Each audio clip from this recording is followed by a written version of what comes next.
learned counsel appearing for the state of Kerala and also the petitioner in person points out that several conditions given in section 4H of Lotteries Regulation Act 1998 are being violated by the promoters, organizers of lottery, especially the online lotteries, as they hold more than one draw in a week. Supreme കോടതിയിലെ കേരള ഗവൺമെന്റിന്റെ വക്കീല് പറഞ്ഞിരിക്കുന്ന രണ്ട് കാര്യങ്ങൾ. ഒന്ന്, ഈ ലോട്ടറിക്കാര് 4H violate ചെയ്യുന്നു. ആകെ ഒരു അലിഗേഷനേ ഉള്ളൂ, 4H മറ്റേ ഡിജിറ്റിനെ കുറിച്ചാണ്. സിംഗിൾ ഡിജിറ്റ് വേണോ 3 ഡിജിറ്റ് വേണോ എന്നുള്ള ആകെ ഒരു അലിഗേഷൻ. 4H വയലേറ്റ് ചെയ്യുന്നു. സെക്ഷൻ 4ന്റെ ഫ്രം A to K അത്രയും വകുപ്പുകൾ ഈ ലോട്ടറി മാഫിയ വയലേറ്റ് ചെയ്യുന്നു എന്നാണ് സംസ്ഥാനത്തിന്റെ കേസ്. സംസ്ഥാനത്തിന്റെ വക്കീല് എഴുതിട്ട് പറഞ്ഞത് 4H വയലേറ്റ് ചെയ്യുന്നു. ഒന്ന്. രണ്ടാമത്, അത് എസ്പെഷ്യലി ഓൺലൈൻ ലോട്ടറീസ്. ഈ മാർച്ചിൽ വാദിച്ചതാണ്. ഓൺലൈൻ ലോട്ടറി കേരളത്തിൽ ഇല്ലാത്ത ഓൺലൈൻ ലോട്ടറിയെ കുറിച്ചാണ് സുപ്രീം കോടതിയുടെ ജഡ്ജ്മെന്റിന് വേണ്ടിയിട്ട് വക്കീൽ എഴുതിട്ട് വാദിച്ചത്. അപ്പൊ എന്താണ്, ലക്ഷക്കണക്കിന് രൂപയാണ് സുപ്രീം കോടതിയിൽ വാദിക്കാൻ വേണ്ടി വക്കീലന്മാർക്ക് കൊടുക്കുന്നത്. ആ വക്കീൽ എഴുന്നേറ്റ് നിന്ന് ആകെ രണ്ട് കാര്യങ്ങളാണ് പറഞ്ഞത്.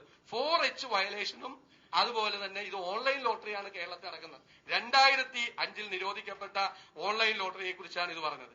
എന്റെ ചോദ്യം, യഥാർത്ഥത്തിൽ ഈ സുപ്രീം കോടതിയുടെ ഇടക്കാല ഉത്തരവനുസരിച്ച് റെയ്ഡുകൾ നടത്തി, കോടതിയുടെ സെർച്ച് വാറണ്ട് ഒരു ബുദ്ധിമുട്ടില്ല. അത് തന്നെയാണ് പ്രൊസീജിയർ.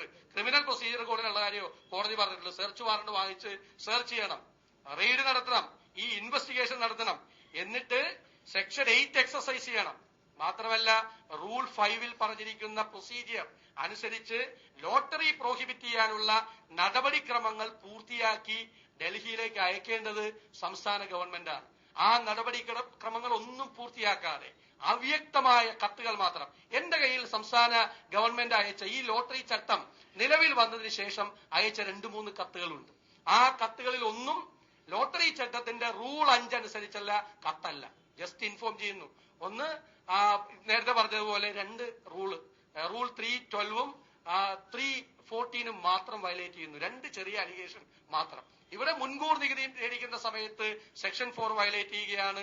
അതാത് സംസ്ഥാനങ്ങളുടെ ഗസറ്റിൽ നോട്ടിഫൈ ചെയ്യേണ്ടതാണ്, ടിക്കറ്റുകൾ സെക്യൂരിറ്റി പ്രസിൽ അടിക്കേണ്ടതാണ്, നറുക്കെടുപ്പ് പരസ്യമായി നടത്തേണ്ടതാണ്, ആഴ്ചയിൽ ഒരു ഡ്രോ മാത്രമേ പാടുള്ളൂ തുടങ്ങിയുള്ള നിരവധി നിബന്ധനകൾ ലംഘിച്ചുകൊണ്ട് ഇവിടെ നടത്തുന്നതിനെ കുറിച്ച് ആർക്കാണ് ഫസ്റ്റ് പ്രൈസ് കിട്ടുന്നത് എന്നറിയില്ല. പ്രൈസ് സ്ട്രക്ചർ പത്രത്തിൽ കൊടുക്കുന്നതിന് വിരുദ്ധമായി നടക്കുന്നു. ബമ്പർ ലോട്ടറി അടിക്കുമ്പോൾ ബമ്പർ അടിക്കുന്ന 1ാം സമ്മാനം അടിക്കുന്നത് സാന്റിയാഗോ മാർട്ടിന്റെ മകനാണ് തുടങ്ങിയ ഒരു ഡീറ്റെയിൽസും ഈ ചട്ടം നിലവിൽ വന്നതിന് ശേഷം ലോട്ടറി നിരോധിക്കണം എന്ന്, അന്യസംസ്ഥാന ലോട്ടറി നിരോധിക്കണം എന്ന് ഈ സംസ്ഥാന ഗവൺമെന്റിന് ആഗ്രഹമുണ്ടായിരുന്നുവെങ്കിൽ റൂളിൽ പറയുന്നത് പോലെ നടപടിക്രമം. കാരണം കണ്ടൽ കാർഡുകൾ നിരോധിച്ചപ്പോൾ, ഗവൺമെന്റ് നിരോധിച്ചപ്പോൾ എന്താ സുപ്രീം കോടതി പറയുക? Procedure irregularity. നോട്ടീസ് കൊടുത്തില്ല എന്ന് മതി.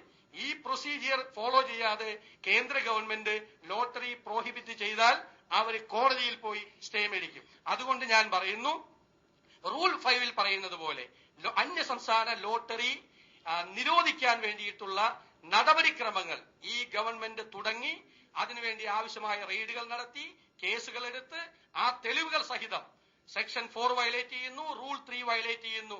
അതുകൊണ്ട് നിയമത്തിന്റെ സെക്ഷൻ 6 അതുപോലെ തന്നെ റൂൾ 3 ഇൻവോക്ക് ചെയ്തുകൊണ്ട് ഇത് പ്രോഹിബിറ്റ് ചെയ്യണം എന്ന് കേന്ദ്രത്തിലേക്ക് കത്തയക്കാൻ തയ്യാറാണോ? കത്തയക്കാൻ തയ്യാറാണെങ്കിൽ കേന്ദ്ര ഗവൺമെന്റ് അതിന്റെ മീതെ നടപടി സ്വീകരിച്ചില്ലെങ്കിൽ ഞങ്ങൾ രാഷ്ട്രീയമായ നിലപാട് കേന്ദ്ര ഗവൺമെന്റിനെതിരായി സ്വീകരിക്കാം. അപ്പോ കേന്ദ്ര സർക്കാരിനെ ബോധ്യപ്പെടുത്തക്ക രീതിയിൽ ഞങ്ങൾ കത്തയച്ചിട്ടുള്ളതാണ് ആക്ഷേപം. എന്താ അയച്ചു കൊടുത്തിട്ടുള്ളത്? നിയമപ്രകാരം ഇൻവെസ്റ്റിഗേഷൻ നടത്തി തെളിവ് എടുത്ത് തയ്യാറാക്കിയിട്ടുള്ള വിജിലൻസിന്റെ റിപ്പോർട്ട്. ഇനി ഇതിന് വല്ല പോരായ്മയുണ്ടെങ്കിൽ ഉമ്മൻചാണ്ടി മുഖ്യമന്ത്രിയായിരുന്നപ്പോ എഴുതിയിട്ടുണ്ടല്ലോ, വെൽ ഡോക്യുമെന്റഡ് റിപ്പോർട്ട് ഞാൻ അയക്കുന്നു. ഞങ്ങൾ എഴുതിയ പോരായ്മയുണ്ടെങ്കിൽ നിങ്ങളുടെ കാലത്ത് എഴുതിയുണ്ടല്ലോ. ഇനി നമ്മൾ രണ്ടുപേരും എഴുതിയ പോരായ്മയുണ്ടെങ്കിൽ ഇത് CNDG റിപ്പോർട്ട് ഉണ്ടല്ലോ. നടപടി ഇടിപ്പിക്കുന്നത് ഞാൻ പറഞ്ഞല്ലോ, നടപടി ഇന്നേ വരെ ടു ഡേറ്റ് കേന്ദ്ര സർക്കാർ ഏതെങ്കിലും ലോട്ടറി മാഫിയക്കെതിരായിട്ട് ഒരു ചെറു പേരിലക്കിയിട്ടില്ല. അങ്ങനെ സംസ്ഥാനങ്ങൾക്ക് നിവൃത്തിയില്ലാതെ ലോട്ടറി മാഫിയ രക്ഷപ്പെടണമെങ്കിൽ നിയമാനുസൃതം നടത്തുന്ന ലോട്ടറി നിരോധിക്കേണ്ട അവസ്ഥയിലേക്ക് വന്നു ചേർന്ന അവസ്ഥയാണ്. അതുകൊണ്ട് ഞാൻ പറയുന്നത്, ഞങ്ങൾ കൃത്യമായിട്ട് കത്തുകൾ അയച്ചിട്ടുണ്ട്. ഞങ്ങൾ ഇനിയും കത്തുകൾ അയക്കാം, കോടതിയിലും കൊടുക്കാം. കോടതിയിലെ വാദം എന്ന് പറയുന്നത് എന്തായി കോടതിയിലെ കേസുകൾ? ഒരു കേസ് ഈ സെക്ഷൻ 4 വയലേഷൻ നടത്തുന്നെന്ന് പറഞ്ഞിട്ട് അതിന്റെ അടിസ്ഥാനത്തിൽ രജിസ്ട്രേഷൻ ക്യാൻസൽ ചെയ്യുന്നതിനും നികുതി മേടിക്കാതിരുന്നുള്ള കേസുകളാണ്. മുഴുവൻ കാര്യങ്ങളും ഉണ്ട് അതില്. വേറെ സെറ്റ് കേസ് ഇവര് കൊടുത്ത അഫിഡവിറ്റ് പിൻവലിക്കുന്നതിന് വേണ്ടിയിട്ടുള്ളതാണ്. മൂന്നാമത്തെ സെറ്റ് കേസ് ഓൺലൈൻ ലോട്ടറി നിരോധനവുമായി ബന്ധപ്പെട്ടുകൊണ്ടുള്ളതാണ്. അതാണ് ഓൺലൈൻ ലോട്ടറിയുടെ വരുന്നത്. ഓൺലൈൻ ലോട്ടറി ഇവർ നിരോധിച്ചത് സുപ്രീം കോടതിയിൽ ഇന്നിപ്പോൾ വിചാരണ നടക്കും. ഈ കേസുകളെല്ലാം ടാഗ് ചെയ്ത് 15 കേസുകൊണ്ട് ഒറ്റക്കെട്ടായിരിക്കുക. മാറി മാറിയല്ല, എല്ലാം കൂടി ബാധിക്കണം. അതുകൊണ്ട് ഓൺലൈൻ ലോട്ടറിയെ കുറിച്ച് പരാമർശം വരും. എന്റെ ഇനിയൊരു ചോദ്യം എനിക്ക് ചോദിക്കാനുള്ള ചെറിയ അഞ്ചാമത്തെ ചോദ്യം, എന്തുകൊണ്ട് ഈ ലോട്ടറി മാഫിയയുടെ മേൽ നിങ്ങൾ ചുമത്തിയ നികുതി നിങ്ങൾ പിരിച്ചില്ല? ഈ സർക്കാർ വന്നപ്പോഴാണ്, അതിന് തൊട്ട് തലേ മാസമാണ് വിൽപ്പന നികുതി ഈടാക്കാൻ പാടില്ല, കുടിശ്ശികയാണെങ്കിലും പിരിക്കാൻ പാടില്ല എന്നുള്ള സുപ്രീം കോടതി വിധി വന്നു. അതിക്ക് മുമ്പ് നിങ്ങൾക്ക് വിൽപ്പന നികുതി പിരിക്കാമായിരുന്നു. 2 ഓപ്ഷൻ ഉണ്ടായിരുന്നു. ഒന്നുകിൽ ഒരു ഡ്രോയ്ക്ക് 20,000 രൂപ വെച്ച്, അതല്ലെങ്കിൽ അന്ന് കമ്മീഷനെ ക്ലാരിഫൈ ചെയ്തു വിറ്റ് വരുമാനത്തിൽ നിന്ന് സമ്മാനത്തുക കിഴിച്ചിട്ട് ബാക്കിയുള്ള വരുമാനത്തിന്റെ 8%. അന്ന് സുപ്രീം കോടതി ഇല്ലല്ലോ. നിങ്ങൾ ഭരിച്ച കാലത്ത് ഈ വിധി ഇല്ലായിരുന്നിട്ടും നിയന്ത്രണമില്ലായിരുന്നിട്ടും 1 പൈസ നികുതി പിരിക്കാൻ നിങ്ങൾക്ക് കഴിഞ്ഞു. എന്തേ വിട്ടുകളഞ്ഞത്? അതിന് മറുപടി പറയും. അതിനു മുമ്പ് അദ്ദേഹം പറഞ്ഞതിന് മറുപടി പറയണം. എന്റെ ലാസ്റ്റാണ്. അദ്ദേഹം ഞാൻ ചോദിച്ച ചോദ്യത്തിന് ഉത്തരം പറഞ്ഞില്ല. അദ്ദേഹം ഉമ്മൻചാണ്ടിയുടെ കാലത്ത് കത്തയച്ചതിനെ പറ്റിയാണ് പറഞ്ഞത്. ഉമ്മൻചാണ്ടിയുടെ കാലത്ത് കത്തയച്ചു, അന്ന് ചട്ടമില്ല. എന്റെ ചോദ്യം വളരെ സ്പെസിഫിക് ആയിരുന്നു. 2010 ഏപ്രിൽ 1 ചട്ടം വന്നതിന് ശേഷം ലോട്ടറി പ്രോഹിബിറ്റ് ചെയ്യാനുള്ള നടപടിക്രമങ്ങൾ ആ ചട്ടത്തിലാ വന്നത്. ആ ചട്ടപ്രകാരം അയച്ച കത്ത് ഒരെണ്ണം ഹാജരാക്കാമോ ബഹുമാനപ്പെട്ട ധനകാര്യമന്ത്രിക്ക്? അതുപോലത്തെ ഒരു കത്ത് ഹാജരാക്കിയിട്ട് ആ കത്തിന്റെ പുറത്ത്, ആ ചട്ടപ്രകാരമുള്ള ഒരു കത്ത് ഹാജരാക്കിയിട്ട് ആ കത്തിന്റെ പുറത്ത് കേന്ദ്ര സർക്കാർ നടപടി സ്വീകരിച്ചില്ല എന്നങ്ങ് വാദിച്ചാൽ ഞാൻ സമ്മതിക്കാം. ഈ ചട്ടം നിലവിൽ വന്നതിന് ശേഷം ഈ ചട്ടത്തിനനുസരിച്ച് ഈ 10-18 കത്തയച്ചു എന്നൊക്കെ പറയുന്നുണ്ടല്ലോ, ഒരു കത്ത് പോലും ചട്ടപ്രകാരം അയച്ചിട്ടില്ല. ഞാൻ ചാലഞ്ച് ചെയ്യുന്നു. ഒന്ന്. രണ്ടാമത്തെ കാര്യം, അദ്ദേഹത്തിന്റെ ചോദ്യം ടാക്സുമായി ബന്ധപ്പെട്ട കേസാണ്. ബഹുമാനപ്പെട്ട VS അച്യുതാനന്ദനാണ് 5000-ലധികം കോടി രൂപ നികുതി ഇനത്തിൽ പിരിച്ചെടുക്കാനുണ്ട് എന്ന് പറഞ്ഞുകൊണ്ട് ഇത് ചെയ്തു. അതിനുശേഷം മുഖ്യമന്ത്രി ഒരു യോഗം വിളിച്ചു. ആ യോഗം ഞാൻ ക്യാൻസൽ ചെയ്ത കാര്യമൊക്കെ പറഞ്ഞു. ധനകാര്യമന്ത്രി അന്ന് വിളിച്ചുകൂട്ടിയ യോഗത്തിൽ 2006 വിളിച്ചുകൂട്ടിയ യോഗത്തിന്റെ തീരുമാനം എന്താ? 2006 വിളിച്ചുകൂട്ടിയ തീരുമാനം ഈ ലോട്ടറി നമുക്ക്, ഈ നികുതി നമുക്ക് വാങ്ങിക്കാൻ കഴിയുമോ എന്ന് പരിശോധിക്കാനുള്ള ലീഗൽ ഗ്രൗണ്ട് ഉണ്ടെന്നാണ് അഡ്വൈസ്. അപ്പൊ 2006 8-ാം മാസമാണ് യോഗം കൂടിയത്, അല്ലെ? 2/8 യോഗം കൂടിയത്. 2/8/2006 യോഗം കൂടിയത്. ഈ പറയുന്ന സുപ്രീം കോടതി വിധി വന്നത് ഏപ്രിൽ മാസത്തിലല്ലേ? 2/4/2006 വന്നത്. അപ്പൊ പിന്നെ 4/8 ഈ അഡ്വക്കേറ്റ് ജനറൽ എന്തിനാ ലീഗൽ അഡ്വൈസ് കൊടുത്തത്? ആ സുപ്രീം കോടതി വിധി ഉണ്ടായിട്ടും നമുക്ക് ഈ നികുതി പിരിച്ചെടുക്കാൻ കഴിയുമെന്ന് ലീഗൽ അഡ്വൈസ് കൊടുക്കേണ്ട കാര്യമുണ്ടോ?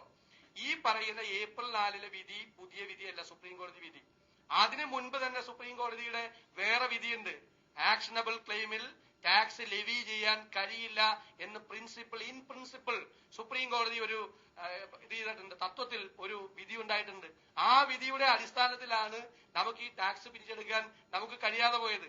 അപ്പൊ ഞങ്ങൾക്ക് സുപ്രീം കോടതി വിധി ഉണ്ടായിട്ട് ടാക്സ് പിരിച്ചെടുക്കാൻ കഴിയാതെ പോയാലും അത് ഞങ്ങളുടെ തലയിൽ വെക്കുക, 5000 കോടി രൂപ പിരിച്ചെടുക്കാൻ. അപ്പൊ ഞങ്ങള് ഇവര് അധികാരത്തിൽ വന്നപ്പോ പറഞ്ഞു അന്ന് ഞങ്ങൾക്ക് പിരിച്ചെടുക്കാൻ കഴിഞ്ഞില്ല, ഞങ്ങൾ അവരുമായി ധാരണ ഉണ്ടാക്കിയിട്ട് പിരിച്ചെടുത്തില്ല എന്നാ പറഞ്ഞത്. എന്നാ നിങ്ങൾ പിരിച്ചെടുത്തെന്ന് പറഞ്ഞു. പിരിച്ചെടുത്തോ? 1 രൂപ പിരിച്ചെടുത്തോ? ഈ സുപ്രീം കോടതി വിധി, 2 സുപ്രീം കോടതി, ഞങ്ങളുള്ളപ്പോഴും സുപ്രീം കോടതി വിധിയുണ്ട്. ഞാൻ ആ വിധി ഉദ്ധരിക്കാം. ഇതിന് മുൻപ് ഈ വിധിയല്ല, അതിന് മുൻപുള്ള വിധി. അങ്ങ് പറയുന്ന കേസിലെ വിധിയല്ല ഞാൻ പറയുന്നത്, അതിനു മുമ്പുള്ള കേസിലെ വിധിയുണ്ട്. ആ വിധി ഞാൻ ഇതിന് പോകുന്നതിന് മുമ്പ് ഞാൻ ഇവിടെ പറഞ്ഞുതരാം. ആ വിധി ഞാൻ ഇവിടെ ഹാജരാക്കാം. പ്രശ്നം ഇത് ആക്ഷണബിൾ ക്ലെയിം ആണെന്നാണ് തീരുമാനിച്ചിരിക്കുന്നത്. ആക്ഷണബിൾ ക്ലെയിമിന്റെ മേൽ വിൽപ്പന നികുതി പാടില്ല. ശരി, ഇത് ആക്ഷണബിൾ ക്ലെയിം ആണെന്ന് ഏത് കോടതി തീരുമാനിച്ചിരുന്നത്? നിങ്ങൾക്ക് പിരിക്കാമായിരുന്നു. ഏതായാലും സതീശ, നമുക്ക് അവസാനിപ്പിക്കുന്നുണ്ട്. ഒരൊറ്റ കാര്യം, ഇനിയിപ്പോ നമ്മൾ എഴുത്തിലും ഡ്രാഫ്റ്റിലും വല്ല കുഴപ്പമുണ്ടെങ്കിൽ പരിഹരിക്കാന്ന് ഡ്രാഫ്റ്റ് തന്ന സ്പെഷ്യൽ മെസ്സഞ്ചർ വഴി കൊടുക്കാമെന്ന് കേന്ദ്രത്തിൽ കൊണ്ടുപോവാം. ഒരു പ്രയാസമില്ല എന്ന് ഡ്രാഫ്റ്റ് ചെയ്ത് തന്നേച്ചാ. അപ്പോ